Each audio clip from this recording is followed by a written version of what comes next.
talked to a colleague this morning, so you're having a warm time. All right. So, in actual fact, well, it depends which part of the country you are in South Africa at the moment. And at the moment, I'm in Johannesburg and it's raining. Okay, It good. started raining yesterday, but this afternoon and this evening, it's more heavier. So the weather is cool, but it's been very hot. Whilst we are doing that, we are recognizing all the people that are joining, and we will just wait for another 2 to 3 minutes to have more people. I see and recognize the 65 participants that have joined so far. We'll give it a little bit more time while we wait for the members to join. And Darwin, whereabout are you? I'm in New York. And Um, how? Yeah. we just got snow. I think we're expecting more snow tonight. So it's quite the opposite of what you and Mark are enjoying right now. Yeah. Understood. No, that's Yeah. quite good. That's quite good. So Yeah. we are basically experiencing different types of weathers. All of us that are here today. Leanne, are you in Johannesburg? I'm in Cape Town. You are in Cape Town. How is the weather in Cape Yes. Town? It's actually been a very, very hot day today. Okay. Please go and say hello to my kids. I will. All right. I will give it another 2 minutes. With this weather, in South Africa, sometimes we tend to have issues with the internet connectivity and people driving home, all of that, but we will still catch on time. So let's just wait a little bit more while we look for everyone to arrive. I see at the moment we have 73, so the numbers are climbing very, very well. If at any particular time when I'm talking, please help me if my internet plays up. And if maybe you start hearing the thunder because it has started thundering in Johannesburg. So if it that sound comes through, just let me know, and I will also be like Darwin. I will put on the noise cancellation um, headphones. But at the moment, I think we're all good. We're expecting close to about 250 odd participants. But I believe that with what we have, we can get started so that we don't waste time for those that have arrived on time. And we also don't want to be taking a lot of time with this presentation. I know it's quite an important presentation with some developments that will have to come for discussion.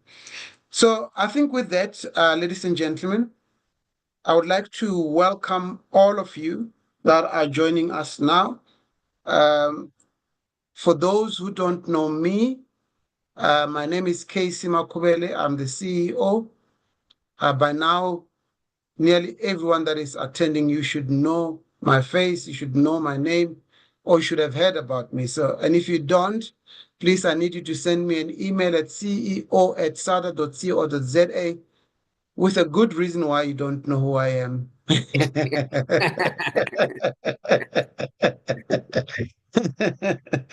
All right. I've got three members that are going to be talking today and dealing with questions. The main speaker, I will only introduce him, and he will then introduce the colleagues that he is working with. And this is a gentleman that you have seen quite often now. He was at our Congress in Pretoria last year. He will be in Durban at our Congress now in July. And you've seen him on our webinars or this particular series with regards to Mercury. And maybe right from the beginning, before I introduce him, just for housekeeping, If you have questions, please type them in the chat room with your questions, and we will deal with those questions at the end of the presentations so that we make sure that we deal with everything. You will not be able to speak with the way the setup is at the moment, but we will read all your questions, hoping that there are not many, and deal with them. The second thing that I wanted to indicate is that you will get the CPD points as indicated in your invitation. And please just remember to make sure that people don't get confused. We have up to, I think, 21 days to upload your CPD points onto the HPCSA portal. We actually don't upload, we send them, and then they do the uploading as it stands at the moment. But SADA standard is that we will upload those in 7 days from the date of the event. But sometimes the HPCSA, and we had a meeting with them yesterday, and they've acknowledged that they do sometimes, one, delay with the upload of your CPD CEU points. They sometimes make mistakes. They've acknowledged that, and they're busy working on it. The good positive thing is that they are looking at an ability, or should I say a functionality, where we will be able to upload. Just for the benefit of today, though, is that this is not CPD accredited. It's more for your learning and for you to be able to deal with the questions around the amalgam separations. So with that, I'm going to introduce Marc, and thereafter, once the introduction is done, I will let Marc introduce the rest of the people, and he will then continue with the presentation. I will then close my camera to let them continue with everything, but I will be here in the background. And towards the end, I will then appear again so that I can assist. But what I do want to say just before Marc then goes on, and Marc, I'm not going to introduce you further than that. You're most welcome. Yeah. Perfect. Yeah. Guys, I want to make a specific clarity here with regards to SADA. SADA always looks after its members. That means when regulations that we believe are onerous come to play, we try by all means to fight them. But as you know, with the government in South Africa, they don't necessarily always listen to the stakeholders. And you will find that even with the many presentations that we have made, they will push forward with certain regulations. It is exactly the same with these particular regulations. There are certain things that we were not happy with, and we have made presentations for years and years. Ultimately, they have gone and they have made the draft regulations. And you will remember from about 2018, we have sent communications to say the law or the draft bill is there, and we have made presentations. And after that, they told us the draft bill was ready to be made law for about 4 years. From around 2019, 2020, they kept on saying 1st of March, 1st of April is going to become law. Again, we made presentation for the past 4 years, asking for them to delay and to relook at the law.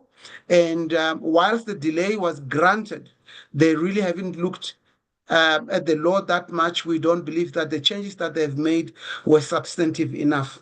So we'll touch on that. I'm saying this so that you understand where we stand as SADA. What we then did as the organization and as the board was that we said we can continue to fight what the government has clearly indicated they're going to make it law, whether we like it or not. But the best thing will be for us to be proactive. If this is going to become a law, how do we position ourselves as a supporter and an assistant to our members? This was discussed at National Council. It was discussed at many forums within SADA. We even asked members to give us options of where they believe we can get a solution for these amalgam separators. And many of them came back and we did our research. And quite honestly, we could not find any comparable solution to this particular issue that we are facing. And ultimately, DRI came to us and we had a conversation, a fruitful conversation, which we're going to be relaying today through Marc. And this is our way of saying we know that the law in our mind should not be there the way it is written now, but it is definitely coming our way, as you will hear later on today. And we have now made ourselves to say, how do we assist you? I still want to invite our members, if you know of any comparable solution in terms of complying with the law, in terms of its availability in South Africa, and the quickness of how it can be deployed, and the cost factor, you're most welcome to contact us. Contact me, and we will add it into the options. But as it stands at the moment, there has not been a single member that has found anything better than what we are presenting to you. Also, I want to make it very clear that from a SADA's perspective, we are not in any way compelling anyone to comply with the law. We can only advise. And we are also not making it the only solution. If you find a solution that works for you and complies with the law, you're most welcome to choose that solution. We believe that this, what we are presenting to you, is a better solution in terms of compliance and in terms of costs. And yes, it is still costly, but it's a better solution than what we could find in the market. Having said that, I want to hand over to Marc. And Marc, if you can introduce yourself briefly and then speak to introducing the two other members, and I'm leaving it with you. Thank you. Great. Thank you, Casey. Appreciate all your support. So my name is Marc Sussman. I'm the president and CEO of a company called Dental Recycling North America, which I founded in 1998. So I've been working on this issue for a very long time. And I'm also the CEO and managing director of our South Africa subsidiary called Dental Recycling International, which is our international company. And specifically, our subsidiary in South Africa is Dental Recycling International SA. So we call it DRISA. I've heard it called DRISA in many ways, but basically DRISA is the way we go to market. I had the pleasure many years ago to come to South Africa. It was always a place I wanted to visit. I think you have a very rich and tremendous history. And had actually, it was interesting, had come to this because I actually gave a presentation in Turkey, and a former president of the South African Dental Society, who actually came to our booth this summer, your winter, this last August at the National Congress, and it reminded me. I said, Doctor, you're the gentleman that said to me, this is an interesting issue many years ago, and come to South Africa, which I did. And that's kind of the history and start discussions, and have had a tremendously fruitful relationship in South Africa.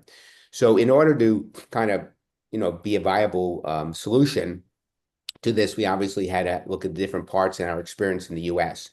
And the most important solution is, and I'll get to all the other aspects to it, but clearly once you decide to sign up and have our solution, we need a back office or installation partner.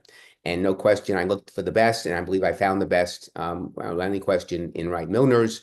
And Leanne from Wright Milners is, Leanne, am I correct that you're the head of the service team? Is that correct? I think she might be muted. Yes, Marc, yeah. that is correct. Terrific, thank you. And amazing partner. One of the things that I do, and I've been pride myself on, is customer service.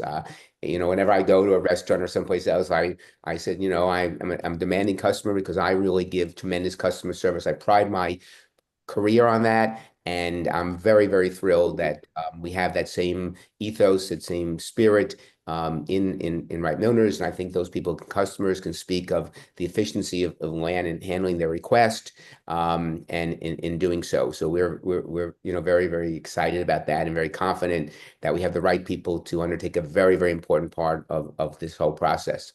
Also joining us on the call is Darwin Maria, and Darwin has been with me for close to over 20 years. He's my number 2 director of operations, actually vice president of operations, and he works very closely with Leanne in make sure that any technical issues come up to be addressed. Obviously, we have many years of experience of doing this in all kinds of installations, from large dental schools to small practices to mobile clinics, and they too work together to make that part of it as seamless as possible.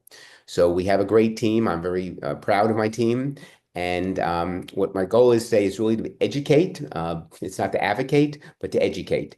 And I'd like, just before I start that none of this could have happened without the real vision of SADA. And I've worked with many dental societies. And I'm just not saying this because we're on the call, both in the US and around the world. And I believe that none has been more cooperative, better articulating the message, working various levels of this, then SADA and Casey, and thank you and your board for all the support you've given to being able to provide the solution to your members. So with that, Darwin, let's go and go over this presentation. And the key thing for me also is lots of questions and answers. I know that you can't directly answer, but there's the ability through the chat, and Casey will relate to things. So the objectives today is understanding the new DFF regulations. I will state out, this is extremely timely because as of an hour and a half ago, I learned that the final regulations were put in effect on February 6th, which we'll share with you. So this is extremely timely because no longer it's a draft. There's a final regulation out, and we'll review that as well. Identifying who needs to comply, steps to achieve compliance, introductory to our program, and special offers for attendees, which is generally the SADA promotion is what is meant by that. Regulation. So the history of this is, why is South Africa, you might ask, why is South Africa doing this? Why are, this even at the ministry, why is the ministry doing this? It's because there's something called the Miyamata Convention, named after a city in Japan, which had many, long time ago, a mercury problem, a significant mercury problem, as you see in the 1950s. And there's an international treaty which South Africa is a signatory on. And as part of that signatory, all the countries have to develop domestic regulations to address that treaty. And this regulation is a result of South Africa being a signatory to the Miyamata Convention. So on December 4th, 2003, and I think Casey alluded to this, the South African government released what has been a draft of all these regulations. And as you'll see, as we'll explain further, it has been somewhat confusing, and I leave it to Casey and his colleagues to kind of address, the more firm on this. We've spoken to people. I can give you how we just read it to you, what we see of it. But again, everyone must, look at it and figure out how they want to comply and get an interpretation. So why don't we go, Darwin, discuss right to this point. So the key requirements of Darwin, we actually have can we forward a little bit to the actual draft? This is better. Okay.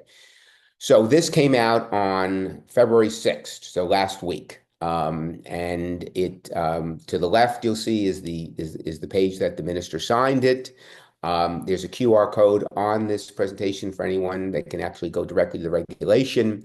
So why don't we go through this, and if I'm going through it, you have questions, put in the chat, and you can answer all that. So this is chapter 3. It's dental amalgam. It's the phase down of a dental amalgam. So it's important to understand that the treaty, the Miyamata Treaty, talks about the phase down. That's not an issue that we're involved in, but I'm sure Casey and SADA can advise you on that. We often get questions, how long will amalgam be available? All that, is it legal to do that? That's really not in our wheel, but the aspects of the environmental side of it. So number 2 basically says a person, organization, of state that owns or is in control of a dental facility in which dental amalgam is used, or dental amalgam fillings or teeth containing such fillings are removed. And this is important because most of what we dispose of around the world is what we're taking out.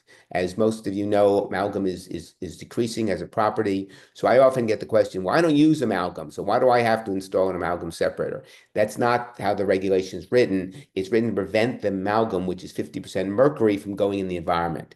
And what happens is this amalgam that you take out, if you don't have a separator, goes through your vacuum into the drain, goes into the sewer system, and then gets burned at these facilities that collect all the sludge, and that's the issue. So that's that is the issue on that. And then also is when you're taking out amalgam, you take out amalgam, what I call the larger particles, amalgam in teeth, amalgam and those, typically, I'm sure in South Africa, in my personal experience, speaking to many, many dentists, both at the Congress and individual meetings over the years, it's the same as around the world. Well, I typically throw in the sharps, or I throw in the garbage, or I throw out, and this is what has been done forever, and that's no longer allowed as well. So if you read Section 2, it's a little vague.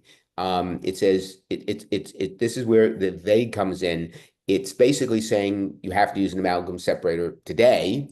But it seems like that. And then the question is, is that the case? Because you go to number 3, it says dental facilities referred to in Section 2, which is what we just discussed, must ensure the amalgam separator is used from 1 April 26 retention level of 95% amalgam particles. So that might mean, well, fine, I have till April 1st, 2026. But that's the confusing part, because it looks to us, and some people I've spoken this morning in our disposal facility, and again, this is clarification that I think SADA will bring to you and others, is that by this April 1st, you have to have a separator that is what's called ISO. Well, what they're referring to by the 95% is an ISO standard. So around the world, in Europe and in the US and in Canada, the regulation reads that dentists have to use an ISO standard, which is 95% efficient. Here, they don't use the word ISO standard, but they're using a separator that's 95% efficient. And the only way you can show a separator is 95% efficient is go through the ISO testing, which both our units have done for many, many years. So that is where I think they're talking about that they want from 26 going on, everyone have an ISO standard or a product that's 95%. Versus now, where you can get any kind of separator that does where it's not percentage. But again, that is for further interpretation. I think that the key point here is number 5, where they say dental facility may not release amalgam directly or indirectly to the environment under any circumstances. I mean, that's pretty clear. I think if they wanted it given a further date, they might have said it. But again, that's our interpretation that is saying today that no dentist can put amalgam directly or indirectly in the environment. And number 6 is really not an issue for your individual dentist or SADA member. Again, it looks like that's for someone like a dental distributor, someone like Wright Milners, who's importing a dental amalgam. They must develop a Mercury dental phase program. So it doesn't appear to me that relates to a SADA issue. And then there's a whole range of the Mercury phase down. But again, I leave the SADA to interpret. That doesn't indicate to me that's something the individual dentist has to do. So we can answer chat questions now, or I can go on with the presentation. It's please feel free. Again, this is supposed to be most important is be an educational experience to educate you. And literally, we only found out this an hour and a half ago, and I shared this with Casey prior to the seminar. So I'm sure he will be active in trying to get you lots of addressing lots of questions. This as time goes on. Darn, you want to go to the next? Somehow. Darn? Darn, can you hear me? Yep. You're on. You can't see the presentation? I can see the presentation. Just something happened here. I got so okay. Shut this off. Okay, I maybe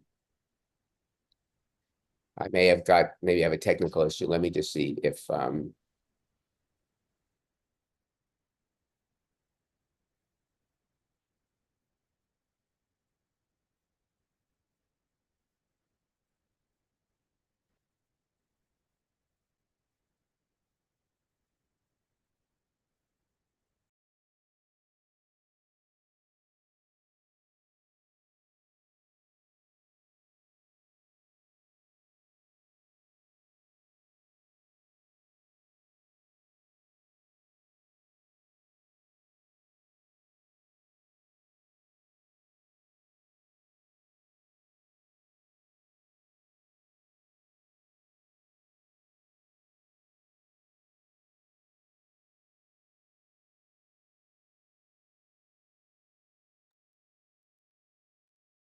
Mark, we have lost your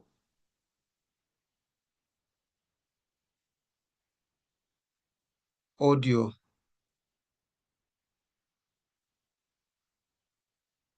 Mark, we have lost your audio. If you can hear us, please you need to sort out the audio first.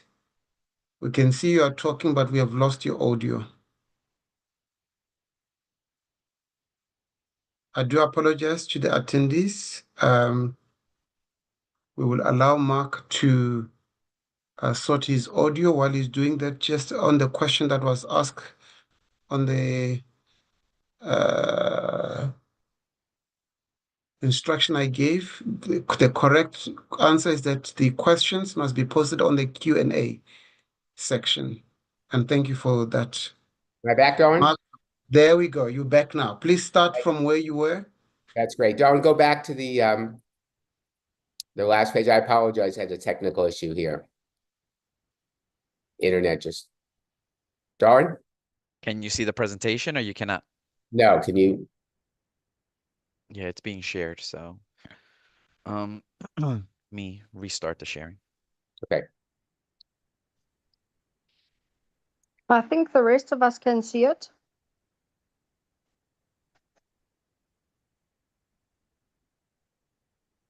Okay, great. So again, as we go on, if there are any questions on the regulatory process. So basically, the important part of this process is providing everyone at the end of the day compliance, right? That's you might say, yes, we're providing a technology. Yes, we're providing a technology that is compliant. Yes, we have a great, your product is being installed properly. But if you have to have a way to disposal of the material, because that's the key thing that the government is part of the regulation. So once we obviously had our discussions with SADA and we could offer a solution, we then we had discussions with Wright Milners to get the best installation partner. The key aspect was to find the facility that can dispose of the waste. And we're very excited that we were able to reach an agreement with the only facility in South Africa, and I think the only facility in Africa, and one that has state-of-the-art, and one that is following all these new, because not only is this regulation that just was published on February 6th affecting the dentist, but affected facilities that do the processing. So it's called Athermo. They're in Johannesburg, and this is just a short information on the different aspects of it. But the most important thing is that way this will work is that they will be receiving the amalgam separators and the buckets. They will process the waste. They will provide DRISA certificates of destruction, and then we will provide every customer of DRISA certificate of destruction, and that is what you need to provide the government, or if you have a random inspection. Okay, so how does this process work, and what is the key issues to be compliant? I call phase 1 and phase 2. Phase 1 is the larger particles. We discussed the teeth, and that has to be disposed of in the amalgam bucket, which we'll show you. And phase 2 is the amalgam separator. Most important point of this, which is to state, is that we decided when we were entering South Africa that we're looking for a long-time presence. And if we're looking for a long-time presence, we're also looking for big market share. And if we're going to do that, we want to make it as incentive as possible. And I think the point was what Casey said earlier, that, no one likes to spend money. We recognize, I've been in this a long time. This doesn't enhance your practice. Yes, people are concerned about the environment and, do that. May do that. Darn, are I still in the presentation? Okay. Can you hear me? Okay. Yes. Yep. Yeah.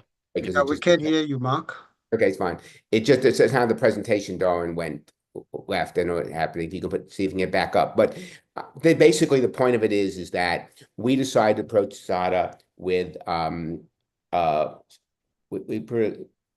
wrote SADA with an opportunity to save your members a significant amount of investment at the beginning. So the amalgam separator, if you were to buy this from a distributor, if we were actually in a different level, if we were selling this to a distributor and they were selling it to a dentist, would approximately be somewhere around 20 to 25,000 Rand would be upcut costs just to have the amalgam separator. And we are willing to give that for free as part of a long-term relationship with the dental community in South Africa. And we absorb that cost. So that's one element of it. And then the other element, that's what I call, phase two. Phase two. Phase one is the amalgam buckets. That service to provide the bucket and annually recycle it is 5,000 Rand. We decide to give that for first year free. So if you take the two items to comply with the regulation, if you're the dental practice, and we have lots of customers in South Africa, when they sign up, we are basically providing a 25,000 plus Rand savings for signing up for a 3-year service contract, which is for the disposal of the waste. If you take the amount of dental practices in South Africa that over time use this opportunity and save on the initial cost and multiply that, I think you'll find that SADA saved probably more money than any dental society that we've dealt with in my 20 plus 5 years of a career in doing this. And that's the opportunity that's on the table now, right? So it's the opportunity to save on a significant upfront cost to be able to comply. And we can go through this in more detail. Doran, I think you need to reboot me for the presentation, somehow it's going in and out of mine.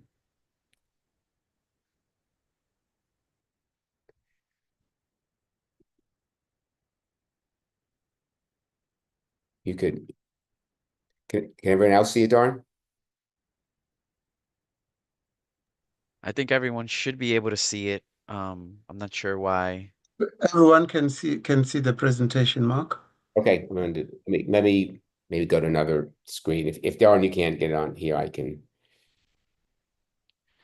Why I'm phasing out.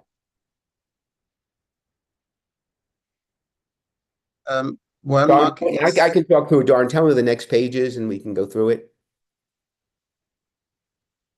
You're on the one simple process. Okay, so flowchart. basically, I can more or less talk this. I don't need process. The opportunity is here's what how the offers it has been going, what we intend to do. There's a site, and Darren has the page, which basically anyone can go to the link, which has been prepared, that explains the entire service, right? So it explains that when you sign up, you get a free amalgam separator and the value, and the first year bucket is free. There's the annual cost for the so the contract. Dentists have an opportunity to select 3 or 5 years, and the price remains the same. And that's kind of been a cornerstone of our success, both in the US and globally, is that there's no increase in pricing during the term of the contract. And I say to people that know they're going to be practicing a long time, they can, do the 3 years. If they do the 5 years if they're concerned about future retirement or other issues or selling the practice and want a shorter time. There's that shorter horizon for 3 years. Okay, so those are the options. And the only initial cost that you have when you sign up. So whether you believe the regulation, whether you want to sign up in 25 or whenever, I think it's agreed that at some point in time, people are going to sign up if they want to comply. Whether they don't want to comply or not is the individual practitioner's choice. At this point, and it's not forever, right? We're given this unique opportunity to save. Your only cost would be the installation cost with Wright Milners, and that's also on the link. But we have Leanne on with us today, and I think people can chat and ask questions about the installation. We think that's important, and we're very pleased that she was able to join us. So that's the only cost you'd have I think Darren can go to the page which actually breaks down the cost from year to year. Yep. Okay. And so you'll see that the only cost in 2025 is the fee to Wright Milners. The first cost, the DRISA, will be in 2026.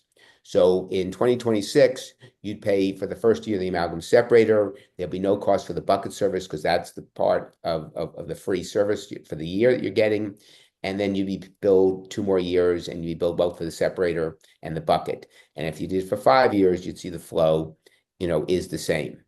In terms of the contract, it allows us after, so what happens is after renewal, it will go to 3 to 5 years. After that, you have the choice at your discretion whether to continue or not. But the regulation is not going away. We think we have a highly competitive service, and we don't know where else you'd recycle it in the in Europe. And so we believe we have a great solution. The contract allows us on the renewal to increase by 5%, but that contract has allowed us in the same thing in the US, and we have not done that in 25 years. So once we get our current market share that we believe based on the interest, the excitement that we see in South Africa for DRISA and the economic benefits, we probably will not increase it, but that's our standard contract to allow us to deal with inflation, whatever. But also, if we do that, we tell you before the contract renews, and that's your ability to renew or not. So we're extremely transparent. It's how I built my business career. It's how I plan to operate. I look for a long-term presence, and that's the aspect of that. Don, can you tell me the next one? Because it's not coming up my screen, but I know this pretty well that I can continue to go on. It's the last slide with the yearly breakdown was kind of the last slide. So very good. Okay, great. And I think I the only left- other thing, there's another slide, Darren, you might talk about the CE course. So we're very pleased. We have a vice president of scientific and educational clinical affairs, Dr. Frost, and he has developed a number of CE courses for us over the years. And he developed a course based in South Africa, and we submitted that to SADA. We're very pleased to have that approved, and that's a free course for everyone who signs up. We provide that as a free course. I believe it's 8 CEs that you get for that course. So anyone who signs up, that is free. So what I really, my purpose today is to kind of leave you is with obviously the latest update, which is very close, it's February 6th. The regulation is here. We believe we have a tremendously economic incentive to do it. And we're here to work with every dentist, and we think we have a great solution. We have a great partners in Wright Milners in the installation. We have a great facility in A Thermo, and we've just tried to bring the most economic solution to addressing regulation. We understand that it's an expense, and people try to limit their expense, but it's the law. And we're not in the business of telling people to comply or not. We're just here to offer a solution if they wish to comply. So I hope this has been helpful, and I think the opportunity here is now to ask us questions, and we'll try to answer as best we can. Thank you so much, Mark. I'm not so sure if Leanne or Darwin would like to add anything before I go to the questions. I've got 2 questions already on the Q&A section. Is there anything that, Darwin, you want to add before? Anything from you, Leanne? Yeah, I think, Casey, Leanne, if you could just talk about when the contract's signed, maybe the process, and walk the participants through how that works with you. Yes, sure, Mark. Okay, so basically, once you've signed up, we get an automatic email to say that you've signed up with all the details. We're striving at this stage to send you a quotation the same day. From that point, you would then have to accept the quotation for installation. And usually after that's happened, we try to plan the installation beforehand, which has been working very well for us. So we ask for pictures of your actual suction so we can see the environment around it, the fittings, and then we make a date that's suitable for you, and we come well prepared. The installation takes about 45 minutes, of which only about 15 minutes we need to switch your suction off. So it's quite convenient to just do it in a lunch break or whenever's convenient for you. And yeah, so far it's been a very smooth process. And yeah, that's about all from our side. And I would add the one thing I didn't add, and it is important though. So basically, what happens is the way this works is again related to the billing cycle. So you're billed, the year after. So if you install today, you will be billed 11 months from today. So you build in 2026. And once we receive payment, we advise Wright Milners, and they come out and change the amalgam separator, and then that is shipped to the facility at A Thermo. they process it, and then they issue us certificate of disposal, and we then issue you the certificate of disposal. But more importantly is we're not clear from this regulation what if there's any other requirements, like if they're going to send you, to check how they're doing it, whether they're going to do inspections. So we're your partner for compliance. We don't want to think that after we do that, we're not there to help you. So if you get documentation, we're thrilled to assist you. We have a whole compliance team.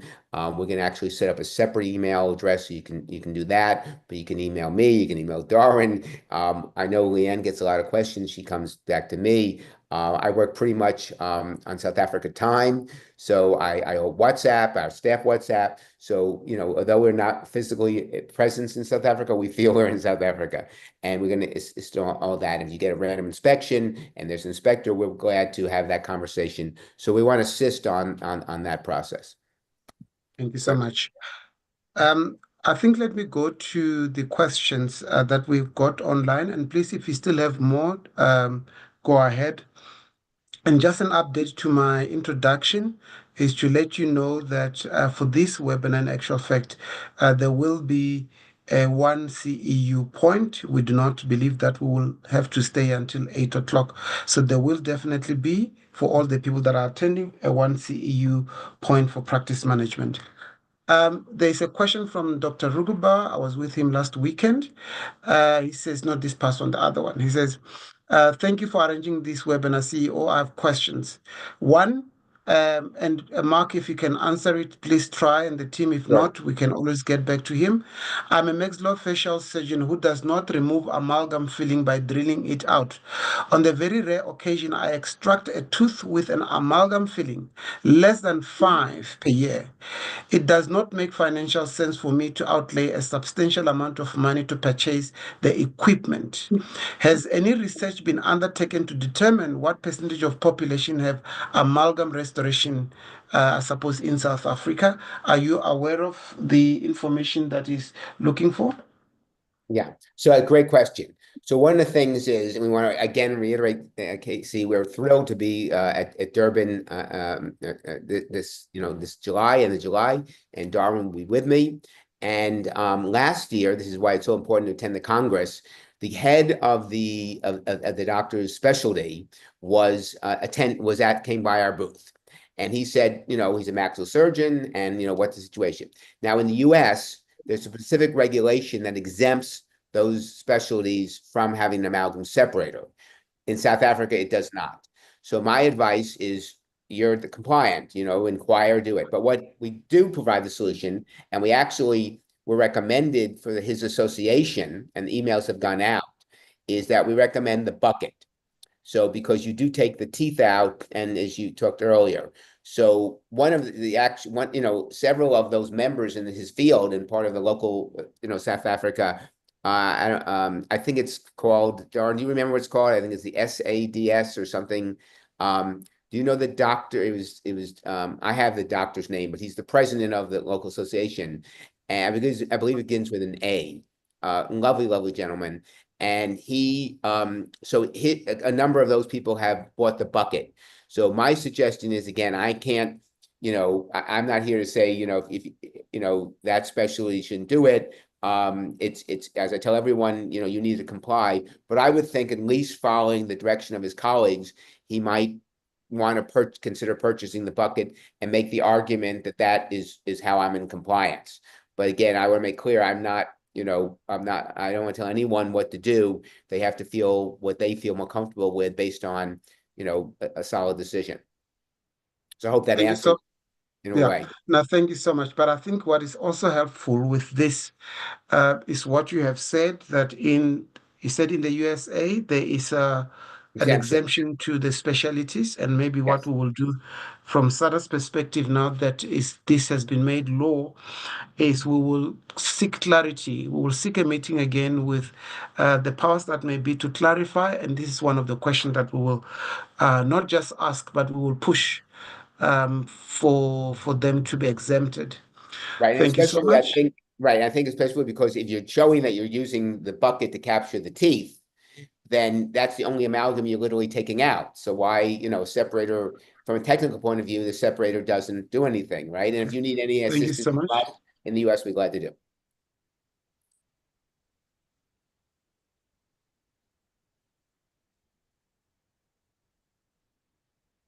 Hello? Thank you so much, Great. Mark. So, Mark, yeah, all right. The second question,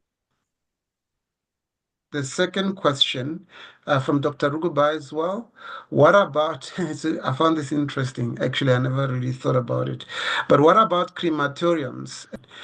And the second portion to this, and I think there's another question to this, have all private facilities, e.g. hospitals and day clinics, been informed about the need to install separators? Now you can relate to this. If you can't, I will also be able to say something about it. yeah, Anything that you can on say? What is the status in the? right. So I think on other You can go sources, ahead. yeah, I'm sorry. On our other sources like the crematoriums, I mean, that's just, it's out of our area of expertise. Whether hospitals and others, I have no idea in terms of the outreach of government to tell people who are affected by the regulated. This was published, and so that's really something I can't answer to. I know that a lot of your members who work at hospitals are part of the SADA group, so they should have got, the emails that we've sent out. And Mark, I just want to add there that we are working closely with the faculties now to start getting them compliant as well. Right. We're working with a major dental school, which is important to do. They're looking to be in compliance relatively soon as well.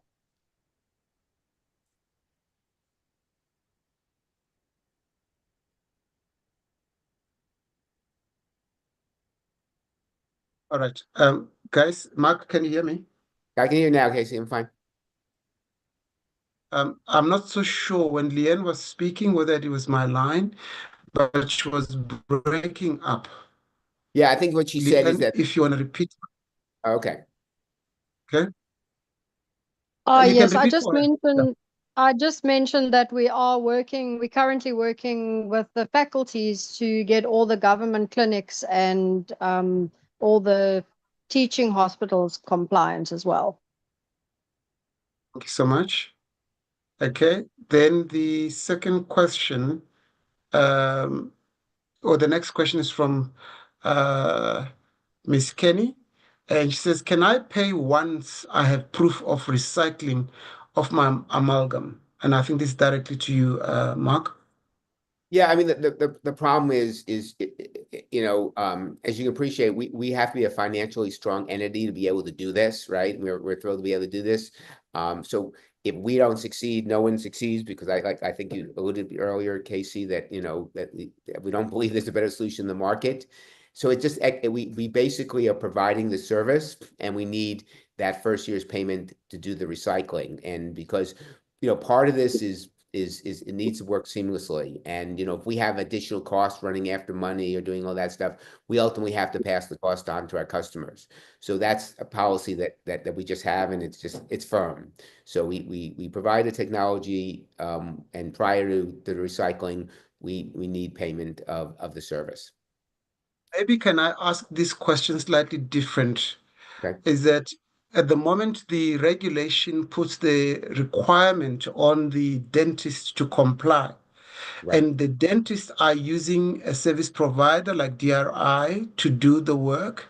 And maybe the question is, in terms of the agreement between the dentist and DRI, is there an agreement that says up until here you have complied, and we then give a guarantee that we will then recycle this amalgam, or we will dispose of this amalgam in the manner that is prescribed by the law, something to that extent? Exactly. That's in the contract. Perfect. Yes. Exactly what you said is completely in the contract. So the contract behoves us to do all that. It just behoves the dentist to pay us. So that it's a very fair working relationship, and we've done it for a long time. So and it's done. I mean, we've had people who were very early adopters and have put these units in. You and I have been working a long time, and a couple of years ago, so that they have done that already. We've recycled dentists in South Africa through a thermal. So maybe that's what we're excited about. We know it works, right? So right members have gone to the dentist, they've got the disposal, it's gotten a thermal, it's been recycled, and we provide the certificate of disposal. okay. I think then this will also link to the earlier discussion. Will two independent dentists in separate surgeries, and I'm assuming that when they say, well, I don't know whether the surgeries are next to each other, but the separate surgeries, sharing, there we go, sharing a common suction motor, each receive their own certificate, or how will this work? Yes, I mean, in that case, that's good because they can share the cost and each will receive their own certificate. There we go. Thank you so much. I think this question has been asked a few times. So sharing where possible may be the best way that we can deal with. And then the question again from Dr. Ruguba, linked to your earlier answer. Can a group of surgeons use a single bucket housed at a central site where all could deposit their teeth? What is the cost of the bucket only, since there is no installation that is the delivery charge? Yeah, the exciting part about this is it happens, right? So there's actually a colleague of his who does exactly what he said, and they share the cost. So the cost will be totally 5,000 Rand for the year, and if they were 3 or 4 dentists, they just did 3 or 4 divide into that number. So it becomes a very economical, way to do it. You so much. I hope that answers your question, Dr. Rukuba. Dr. Kenny again. What scientific proof is there for the impact of dental mercury removal by dentists? And I know you started answering that earlier on, but maybe you can espouse more. Yeah, I mean, we don't go on the health side, right? So we don't touch that. That's not an issue of ours. I avoid it like the plague, right? But there's no question that when you take dental amalgam with 50% mercury and you put in the environment, mercury is bad. And there's, you just go to the internet and you say mercury is affecting the environment, you'll get more information you know. So I don't think there's anyone, demonstrating the streets, let's keep more mercury in the environment. I think everyone agrees, let's get it out. It's a bad thing. And let's just do it in the economical way. So if anyone has a question of the impact of mercury on the environment or on human beings in the environment, I suggest they just, Google it and they'll get a lot of good information. Thank you so much. The next question from Anonymous, I think is a question that really touches very much on my own concern. And I will read it, but I do want to say straight ahead that this is one of the issues that is going to be discussed fully now at DPCOM, because we need to deal with this issue. In South Africa, dentists are overregulated, and almost every single cent that you make from the meager compensation that we get from medical aids goes to regulation, and it's a pain in the neck. But the question says, this is a numbers problem. Extra yearly expenses are being forced upon the dental community, which I fully agree with. In terms of your statement, I don't agree with what is happening. What will be the solution to be compensated for this expense? There will have to be a code created to make up these expenses. That or either the patient has to be billed for safe disposal of their mercury. And I think this will be more answered by us as SADA. The answer to this question is we agree with your sentiments. And I know that we have put this on the table to discuss as to how do we deal with this, because basically it's eroding on the ability of the dentists or the dental surgeries to be self-sufficient with all these extra things. I don't know, in your experience in the UK, in America, how has the dental profession dealt with this, Mark? Yeah, I think Casey raised an excellent point. It's widespread. Obviously there's some people who have a lot of large practices. There are some people more urban, rural. We fully understand that. In the U.S. And some international markets, sometimes they've actually made a charge to their patients for amalgam requirement. People have argued that I'm doing this for the environment, it's helping you. It's up to the individual practitioner, right? And it's like, the issue of regulation, the impact of people is worldwide. And but to give you just examples, some people have charged, right? They said, every patient is X, if it costs me X and I see amount of patients, they just divide the amount of patients they see in the year and they add it and they cover it, which is pretty, reasonable cost. So that's one aspect to do it. Again, I'm not in the business of recommending anyone how they run a successful dental practice. But that is what has happened in the past, where they make an excess charge for meeting this Mercury regulation. Thank you. From Anonymous, if you do not place any amalgam restorations, is there a need for a dentist to have an amalgam separator? I think, and I have to read it again, but I think what it's saying, if you absolutely are not taking out any amalgam, if you can attest to that, then I don't think you need to comply, need to do any of this, right? But that means if someone, you're just absolutely not doing that. So you're not doing any extractions, you're never ever taking an amalgam. And that has seen that in the U.S. and other international markets where you're exempt from it if you can basically say you're not doing it.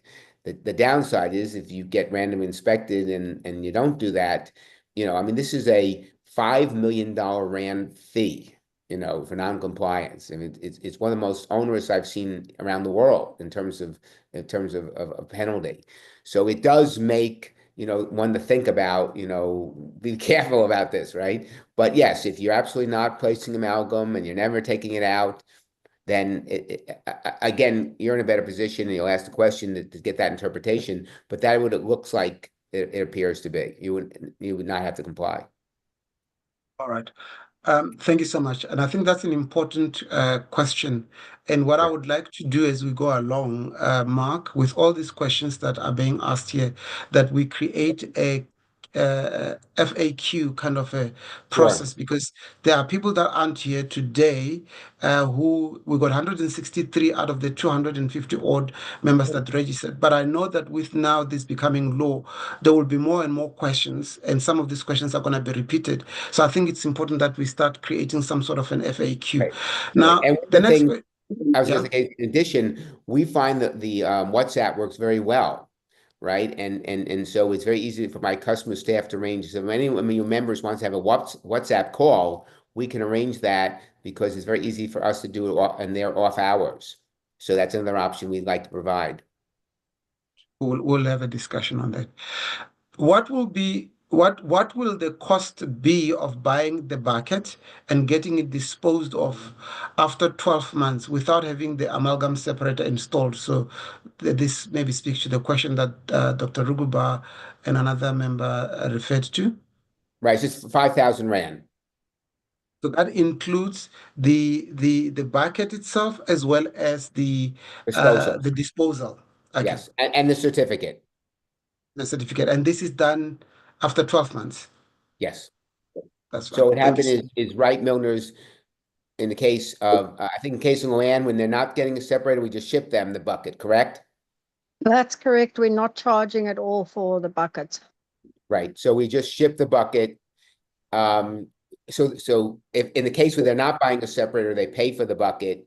They're not signing a contract. They're just purchasing that. They would get it shipped from Wright Milner's, and they would use that, and then we pick it up 12 months later.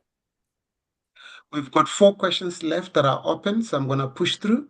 May I refuse to treat a patient who wants to remove teeth with amalgam fillings, or may I refuse to remove a tooth with an amalgam filling if I do not have a separator? How is you guys in the other countries? So the way I read that, remember the bucket is where the tooth with the amalgam tucket is what I call phase 1. So that would be the bucket, right? So you would, as long as you have the bucket in place, you put the tooth in, right? And you're complying because that's what you're doing. If you didn't have the bucket and now you take out the tooth with the amalgam, what are you going to do with it? You're either going to throw it in the garbage or put it in the red bag, the medical waste, and that would be non-compliant. So so again, like the maxilla surgery, we're making the argument that if they have the bucket, they don't have to do anything else because that's their argument, right? But if I understand this question right, it's not the separator that's addressing the tooth with the amalgam. It's the amalgam bucket that's going to be the amalgam bucket's going to be the unit, going to be the technology. It's not really technology, but it's going to be the solution to ultimately get that stuff being compliant, be disposed of, if that makes sense. Can I just ask a question just regarding this and the previous question as well? If you are then allowed to refuse a patient with amalgam and an inspector comes around, surely then you need to be able to prove that you're not seeing any patients with amalgam. There needs to be some kind of a proof, because at the end of the day, it's just going to be your word to say, I don't see patients with amalgam.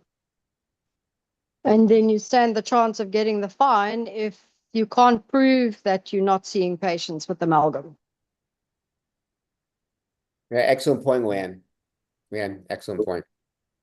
I do want to caution on this, and I would like us, unfortunately, Pankaj is not here. There is also an issue of law in terms of that refusal to treat a patient, basically, which these questions speaks to. So to the owner of this question and to those that are listening, we will also clarify this better in a follow-up answer in our we're going to look at this specifically because there may be an issue of breach there in terms of a patient coming to you if they have presented themselves at your practice and then you say you don't remove.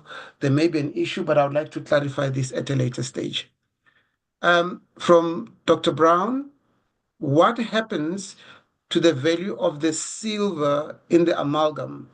At I think state US dollars, per oz, this could be a sizable sum. Do you want to deal with We're it? we're not really in the precious metal business. There's really no value in silver these days, but whatever little value that comes out of this, we've addressed it on the cost. So it's we've been at this again since 1998, which now puts us in our 27th year of doing it. And it's just that's not really, however, that's not part of our business that we came to. I think the question really, if I can interpret this in my own layman's understanding, is DRI through this recycling not making money? And if they are making money, can that be still passed back to the dentists in South Africa? I think that's where the question is going. Yeah, I think that there's a very little money made, and that has been addressed in the pricing of the separator. So we've figured out our cost, and then we add a little bit from the precious metals, and we came to that number. But it's Right. not a big number. Okay. Thank you so much. Why is there an annual recycling fee? Metal-free practices are unlikely to fill the bucket in a 12-month period and may only require the bucket to be recycled in 18 to 24 months. Do you only pay for the disposal service as and when required? Yeah, the problem with that is, and for how many years, is that you have to be able to demonstrate that you're recycling and disposal, right? And if you don't do it on a timely, benefit, then there's no way to prove that you're absolutely, doing that, because, well, again, what I often tell people is that the jewel of my career, and I don't say this because I'm speaking to 163 South African dentists or have the CEO of the Dental Society on the line, it's the truth. We have the ability to take all our experiences from the US and other international markets and bring the best to South Africa. So the problem we've had over the years is that people, can fill these buckets and don't do anything for 2 years sometimes, right? And the problem with that is, one, they're keeping mercury on the facility, which there's probably regulation against that. Number two, you're potentially having issues with employees because you're having the mercury there. So for all those reasons, we believe that the 12-month solution is the best to do this and to protect the practice and to comply with the regulation. So, Mark, let me add to the question, because I kind of understand the question and the pain. Okay. It relates back to the first question to say, has studies been done in South Africa to check how much amalgam is there? Therefore, if, let's say, for instance, the studies actually show that there isn't that much that is being extracted, why the 12-month period? Is the 12-month period for recycling, is that something that has been determined by the law? Why you talk about the regularity of the recycling period to show that you are recycling months, because maybe Right. So typically feel what that we at do, that time right, there will be slightly enough. right. So typically what we do is typically our studies have shown that we recycle about a pound of mercury, I'm sorry, about a pound of amalgam in the buckets phase 1 and about a pound of mercury in phase 2, which is through the separator. So, and amalgam is 50%. So we recycle about 2 pounds of amalgam, collect 2 pounds of amalgam a year, and we end up disposing about a pound of mercury per year, right? And that's been consistent with a lot of research that's done in dental offices throughout the world, right? On the issue with the bucket is we have practices, and there will be here that potentially fill that in less than a year, right? That will be busier practices, and there will be people that fill it less. Our interpretation of both be able to offer it at an economical level and the business model is that this should be recycled within a period, disposed of in the period of 12 months. And that's based on most likely that it'll be filled after 12 months. Likely, if it's less filled, you do not really want to keep all this amalgam in property because of potential, risk to others. So for all those reasons, we believe that and compliant, because what's going to happen is if people say you have a smaller practice and it doesn't fill up and you keep this for 2 years, right? There's all these other risks that can happen while you have the amalgam on property. You could potentially have a fire, you could have other issues. So we believe the way we've gone to market that if you take all these factors involved in, including the cost, that doing this on a 1-year basis is most economical. Because remember, we're also giving away the first year disposal of that, and that's been involved in the cost of it as well. The other way to do this is to try a much higher level for a bucket without a recycling time, and then the recycle others. So I think if you look at what we've come up with, we've come up with the best solution on compliance and the best solution economically. Okay. Mark, I think on this one, I would like us to have a side discussion, please. Outside of this meeting, I do think we do need to have a discussion on it. Can we leave it at that for now? Okay, absolutely. The next question, yeah, I think we need to relook at it. I have placed 2 amalgams in 26 of practice. I've placed 2 amalgams in 26 years of practice.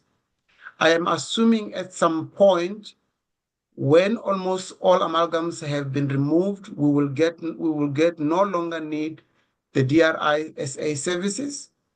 Is the service provider being paid for the amalgam they recycle to dispose? Previously, all the amalgams were collected and the practice were paid. So I often get this question. I think by the time amalgam is no longer use our service, I wish everyone the goodest health, but I don't think anyone on this call will still be here, right? There's about a 50-year time limit that it's estimated that the life of amalgam it exists. Casey, can you hear? Oh, you're there, right? That's great. I'm here. Sorry. That's the first question. So there's enough amalgam in patients' mouths. The last, I think the last study I saw was 50, 60 years from now. So that's on one thing. And the second of all, there are people. I mean, this happened when I first started in business. In the U.S., the person said, "Why should I pay for an amalgam separator? I get paid for my amalgams." And that's not our business. And that's how it used to be a long, long time ago. But with the regulation, you have to show that it's the compliance of the day. The documentation is the thing that I often say we're selling, right?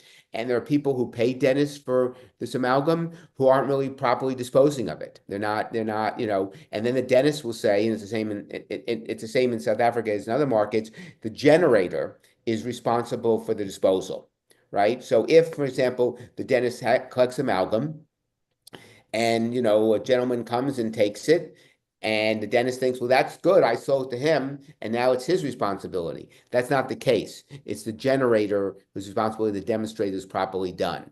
So that's another educational point that people, at the end of the day, the certificate of disposal is what everyone wants. That's really what you're paying for. Yes, we're providing the technology. Yes, there's manpower to do the installation. But the sleep better at night knowing you have that certificate. If someone knocks on your door and says, "What's show me that you've properly disposed of this. That's what DRISA is at the end of the day is providing rather. All right. I think let's move on slightly faster. The questions are piling up, and I do not want us to go beyond 8 o'clock. I've added time now. If you install, and I think this goes back to the same question, so just one quick answer. If you install an amalgam separator and a bucket, and by the end of the 12 months period, no amalgam was removed, am I still liable for the annual fee for recycling? Because there's nothing has been recycled. Well, that would be highly unusual that you do that, because remember, what we're doing is compliance, right? That's what we're basically saying. The government, and this again, KC, is you really kind of want to find out what the documentation is, right? Someone's going to ask you that you complied with the law. So if you don't have a bucket, what are you supposed? And someone says, "What did you do with the teeth you took out?" And when you do the other stuff, you have nothing to show. Right. So at the end of the day, we're selling compliance. It's not the quantity of what you're doing, it's compliance. And there's phase 1 and there's phase 2. And we're providing a solution to both phases. And we're going to provide you. So if someone comes to you and says, show me how you properly disposed of the teeth, and you don't have a certificate because you haven't properly disposed of it, are you in compliance? Right. So that's the question. And again, this is just new coming out, so there's probably a lot of questions to ask, the people regulate. But I'm sure if it's in other markets, they're going to ask South African dentists to provide some documentation that they are complying, with this regulation. Mark, I think again, for me, that last question is one of those questions that we need to deal with outside of this meeting. Sure. Next one, should SADA not insist on studies to improve to prove that amalgam removal contributes? We have dealt with this for the past 6-7 years, and we have not been provided with good enough studies.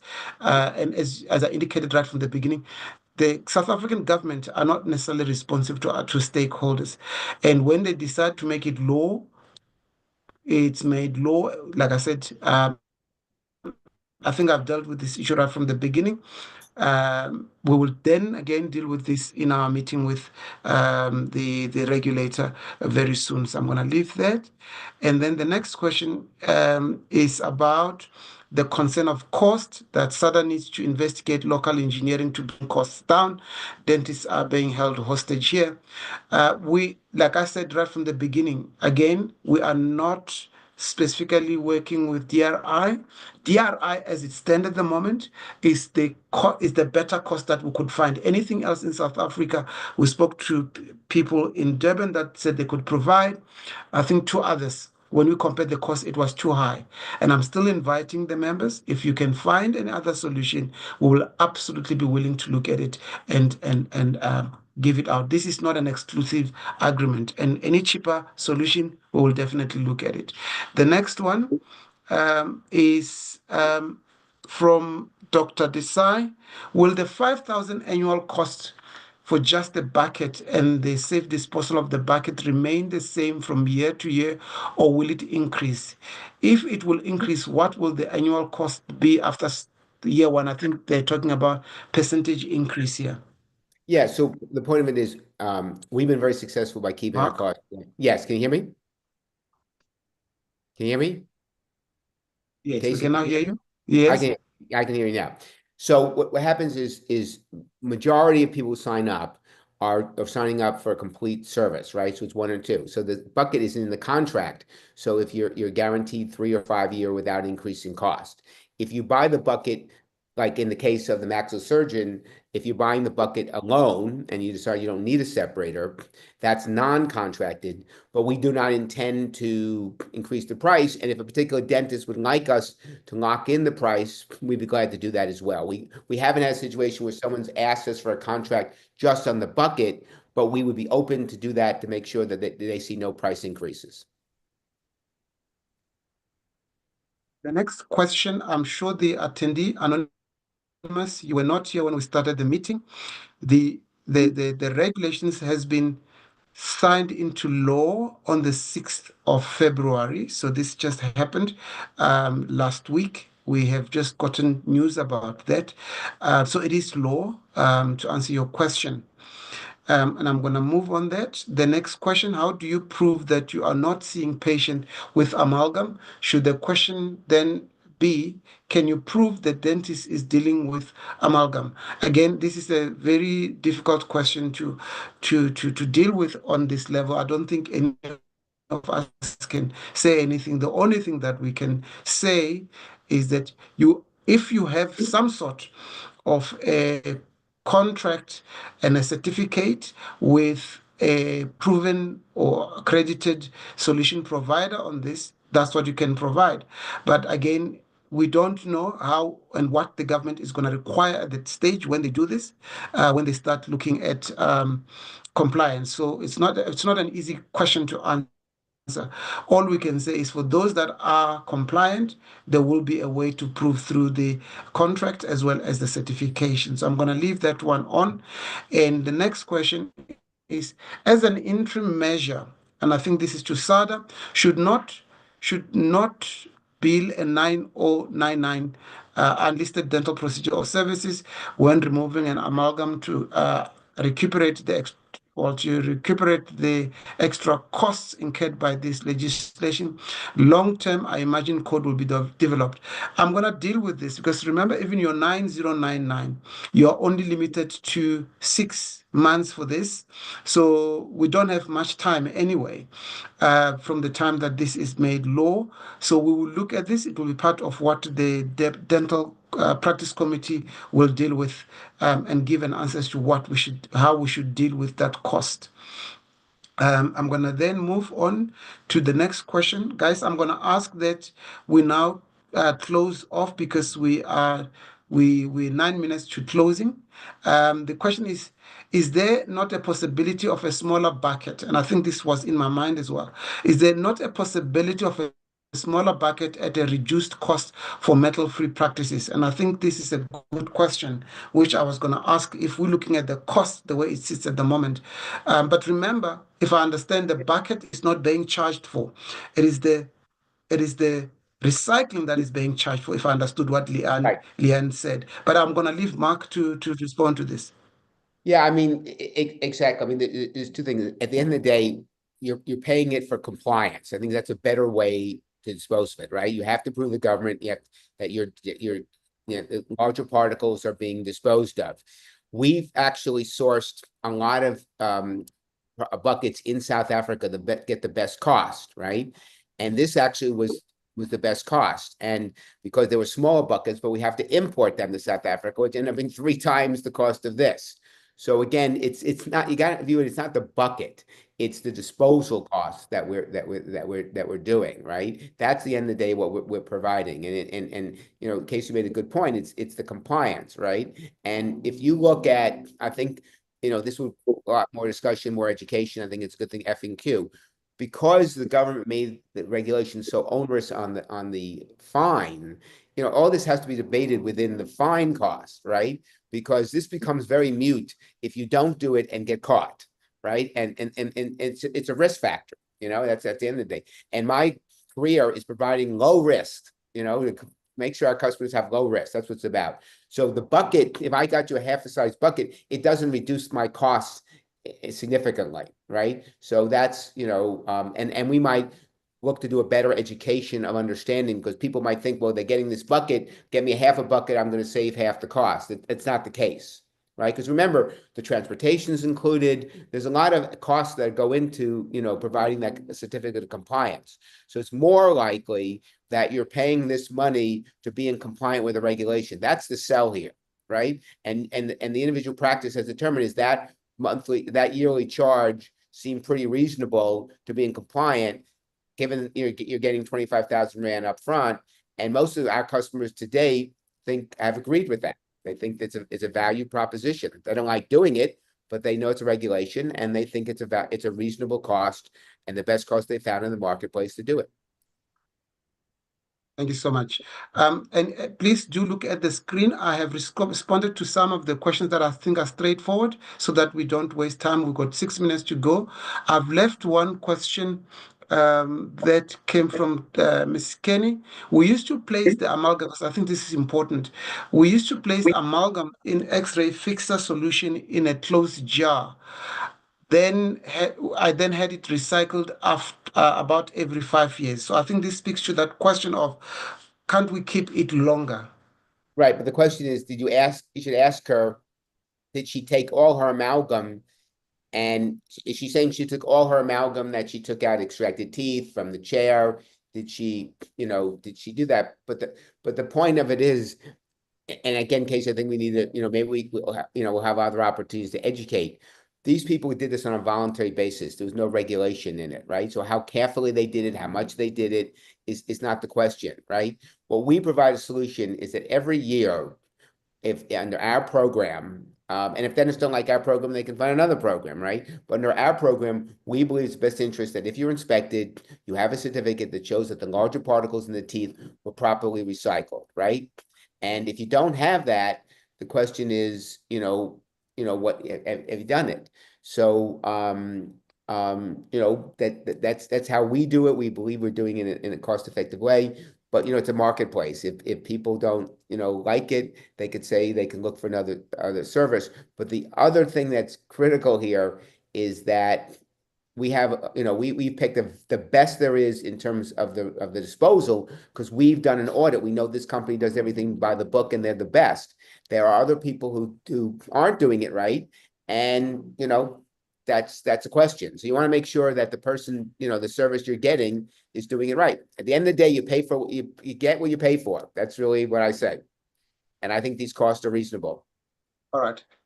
I'm going to ask these three questions, but two questions together. Okay.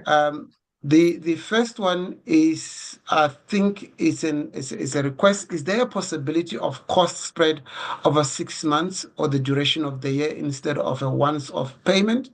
And the second question now really goes back to the question of the how.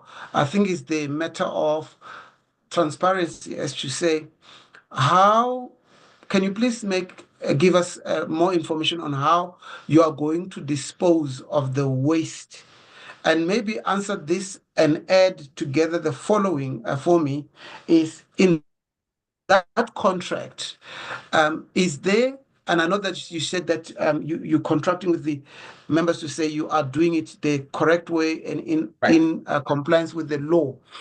Does the contract absolve, or I think that's what I'm looking for. Does it absolve the practitioner once you have taken that amalgam, or indemnify the practitioner once you have taken that amalgam, so that there is no comeback? Can you answer maybe those three questions together? Well, very quickly, we're always open to help someone financially, or if someone has an interest, they want to build twice, whatever. It's not how we do it, but we always want to be accommodating to our customers and always open to seeing how we can assist them. So that's not a question. Second of all, it's going to Athermal, which is the #1 dental facility, disposal facility in South Africa. We're glad the dentist can interact directly with them. We can provide any documentation that they want on how they do it, which is terrific. The way the regulation works is it's in custody. So the waste will go from the dentist to Athermal. Once it's received at Athermal, the dentist is indemnified. I don't know if the exact legal term is indemnified, but they have shown that they provide the facility, and therefore their risk is over, right? It's up to Athermal now, has the insurance, has all the responsibility to recycle and provide the certificate of disposal. So because all this is very much tracked, right? So when the separator gets to Athermal, it will have a number, and all this is tracked in then. So the key part of the service is moving the waste from the dentist to Athermal, and then Athermal processes it, and they get the certificate of disposal. Thank you so much. Maybe then what we could do, either if you could, in one of our follow-up meetings, either get your partner here in South Africa that is doing this work, to just come and explain how they do the great. work. And they're terrific. His name is Martin, And Martin, actually, I think Martin's going to spend a little bit of time with us at the Congress next year at the booth, so people can ask questions. But he's right in Johannesburg, so he can obviously have us have a Zoom, or if for some reason you want to have an in-person meeting, I'm sure he'd avail himself as well.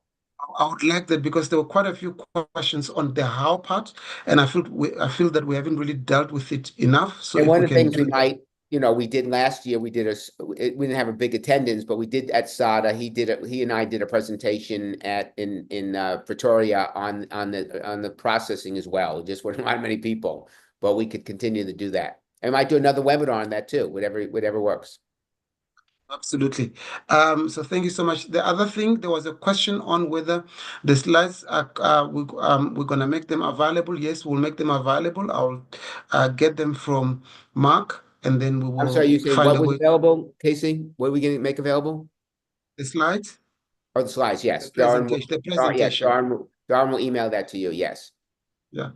And the last question to the Anonymous with regards to the research that you have done, I think it's a brilliant thing. If you are compliant and you are following regulation, there's nothing that stops you from doing the disposal company or starting that disposal company, as you indicate. And please keep in touch with us. We would like to hear, because if it benefits us in the long run, we will definitely partner with you. Ladies and gentlemen, it's now 8:01. I want to say thank you so much. Just to reiterate, based on what I said earlier on, there's more questions. Guys, we're going to have to stop here. Most of them are now a repeat on how we can deal with this, or suggestions. So I'm going to leave it at that. So you will get your 1 point, despite this at the beginning, what I said that you won't get the points. But because it's now a regulation, and currently this is the only service provider, there will be a relaxation of the fact that they're talking about their product, because it's a practice management, and you will get your 1 CE point.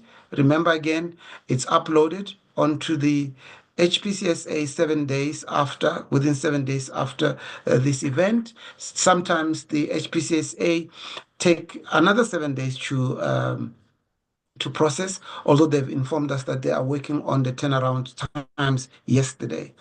I just want to say thank you so much. We are in uncharted waters when it comes to this, and it's one of those regulations that many of us feel that it is unjust, it is unfair, it is onerous, and it is just chipping away the little bit of remuneration that we have, and it's adding to the pain of and the challenge of keeping a dental surgery functional and sustainable. And SADA hears that. We will be, as I indicated, be dealing with these issues. What I would like to invite is, please write to me or to Pankaj if you've got any further questions around the law itself, or if you've got any questions around the process itself, still send us an email, and we will forward that through to Mark and his team, and they will deal with it. Mark has been very helpful in that within few minutes he actually gets back to the members. But Mark, maybe if they want directly to you, what is the email that they can use? Right, so they can just, my email is Sussman, Sussman, @drna.com. But they could also go to the, Darren put that up. It's actually, I have my dental, I have my DRNA email, or they can email me on the Dental Recycling International. They can go to our website, which is up here as well. So this is all the information is possible. But and like I said, we can discuss it later. If everyone ever wants a WhatsApp call, we're glad to do that as well. So we're trying to be as communicative and responsive as we can. Thank you so much, Mark. Now, with that, please listen, hear me when I say there's lots of questions that we still have. There's some part of the legislation that seems to be contradictory, and we will deal with this because when you read the law, as Mark has indicated, quite a few things that were in the draft have been changed, and we So we need to have a look at the final law now and deal with it, and challenge it where we can challenge it.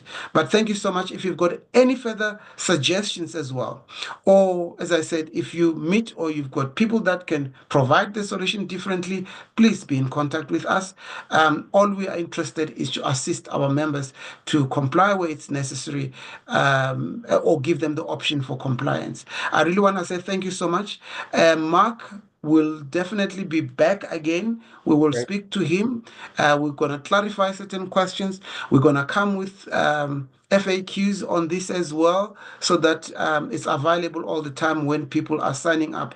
The one thing, Mark, which again I can discuss with you, is the clarity on the website. Some members, when they go on the website, they get very confused in terms of the pricing. So I think we need to relook at that pricing. Dr. Velgemoed, one of our board members, has actually last week gone onto your website as a member to try and sign up and see what challenges are there. And I've sent you the mail from her, just that certain things are not very clear. What are we paying for yearly? Does it include VAT?